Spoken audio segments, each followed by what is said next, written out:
Saturday night into early Sunday, and that's a time frame that we do need to watch for maybe a couple stronger storms there as well. As we head throughout the next 7 days, we'll go from the low 90s Saturday to the 80s here Sunday through next week, with off and on chances for rain and storms.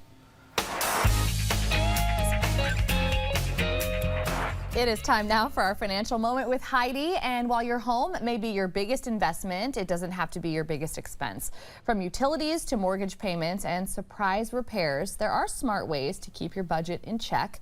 Financial expert Heidi Hugheskamp Collins is back now with some of those practical tips to help you save a little bit of money. Heidi, welcome back. Good to be here. Yes, thank you so much for being here today. I just love these segments. I think that they put ideas in people's heads, or at least motivate them a little bit.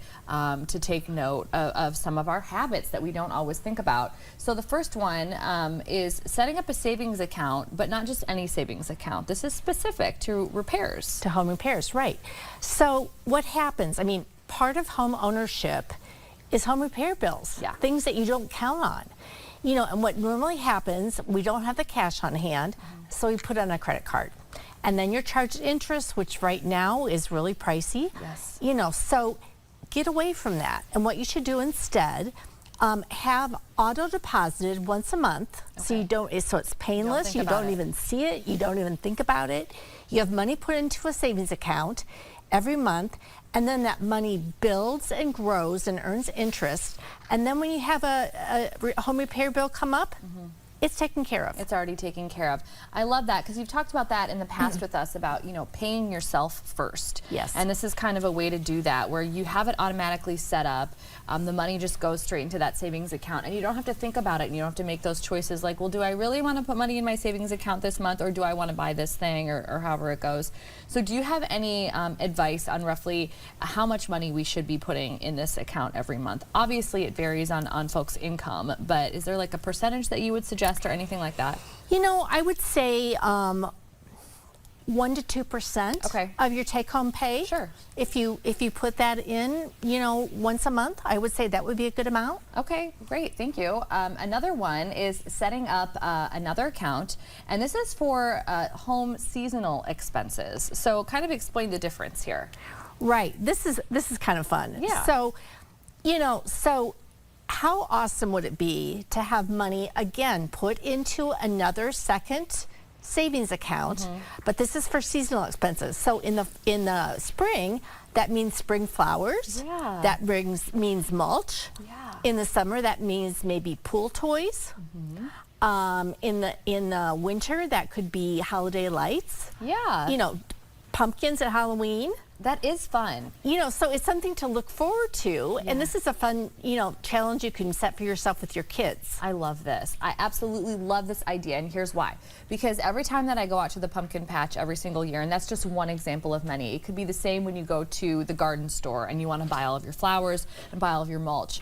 You forget, and you kind of do get a little bit of sticker shock, you know? Like, I'm that person that wants the 20 pumpkins, and I want to put them all over my steps, and I want it to look like a Pinterest photo.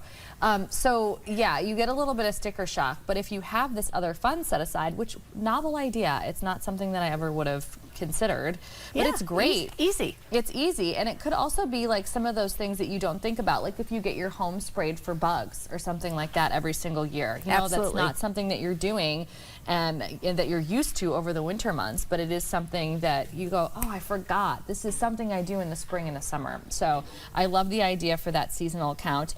Another one that could be tough for people is cut back on utility use. Yeah, this is a tough one. This takes me back to my childhood with my mom and dad. Turn the lights off. Yeah. So in the summertime, don't have that thermostat down as low as you can crank it. Right. You know, have it. You know, instead of having it at, I don't know what you keep your home at, but 68 or something like that. You know, bump it up a couple degrees. Yeah. You know, in the wintertime, same thing. You know, instead of having it to be 70 degrees or 72 degrees, bump it down. Wear a sweater, Wear a sweatshirt. during the winter time. I've been told that. I was told that by my parents. You know, and then at bedtime in the winter, bump it down a few more degrees. You're under the covers, you know, and people sleep better when it's a little bit cooler anyway. I've heard that. You know, another thing, you know, during the summertime, cook on the grill. So you're not heating up your, your oven and your stove and everything. So you're not heating up your kitchen. Yeah. Save money that way. And then this is kind of a, I didn't really realize, but it really made a difference when I started doing it. Your large appliances, like your washer and your dryer, if you're not using them, I only use mine on the weekend. Yeah. But unplug them. Because they yeah. actually cost money to have large appliances plugged in when you're not using them. That is news to me. Yeah. Wow, okay, that is great. All of that stuff really does add up. And this is a good one as well. If people can do this, pay extra on your mortgage. So talk a little bit about why people should be doing this. Yeah, so if you don't have, when you go to get a mortgage, if you don't have 20% equity to put down on your home, right, you're going to have to buy something called private mortgage insurance. Yep.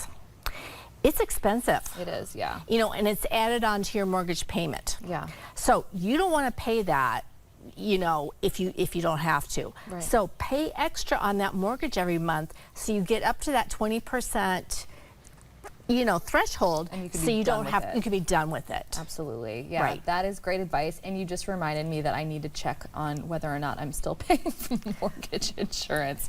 So, this is your reminder for anybody that bought a home that way. Heidi is just really awesome and can help with practical advice like this anytime, but she can also help advise you when it comes to your major financial milestones. So if you want to learn more, visit her website, hhcinvestments.net, and a reminder, we'd love for you